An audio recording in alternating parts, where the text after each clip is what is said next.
Ya, selamat datang di kelas Mekanika Tanah. Hari ini kita akan belajar penyelidikan tanah lapangan episode bor.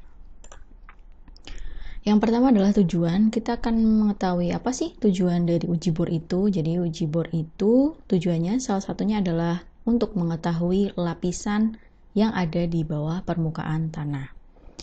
Selain untuk mengetahui lapisan permukaan tanah, uji bor ini juga digunakan untuk mengambil sampel tanah. Berikut gambarnya ya. Jadi ini ada percobaan bor, ini hand bor dimasukkan ke dalam tanah. Sistem kerjanya nanti orangnya akan berputar dan alatnya akan masuk ke dalam tanah.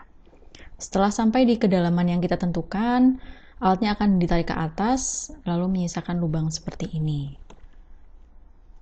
Nah, ini adalah hasil dari uji bor. Jadi setelah kita ambil tanahnya, kita gelar, kita bisa identifikasi. Nah, ini juga bisa dijadikan sampel tanah. Kita bisa identifikasi ini termasuk tanah apa ya. Dari sini kita bisa tahu ini masuk tanah lempung. Ini ada lempung kehitaman, kemerahan, kecoklatan, dan sebagainya. Itu adalah uji bor. Hasil dari uji bor itu dimasukkan ke dalam bor log. Ini namanya bor log. Isinya ada profil proyek atau deskripsinya. Ini ada kedalamannya.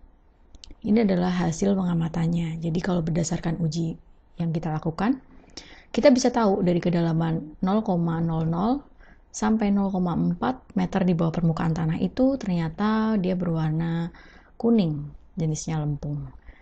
Dan seterusnya sampai kedalaman yang kita tentukan. Itu adalah bor. Lalu selanjutnya kita akan belajar jenis-jenis bor. Yang pertama ada bor tangan atau hand bor. Nah, ini cara kerjanya diputar, nanti alatnya akan masuk ke dalam. Lalu yang kedua adalah bor mesin, jadi dia sudah menggunakan alat. Ini contoh dari bor mesin. Seperti yang sudah dibahas oleh teman-teman kalian, bagaimana cara sistematika kerjanya, bagaimana metode pelaksanaan dan sebagainya. Sekarang yang ingin saya jelaskan adalah bagaimana kita menentukan titik bor.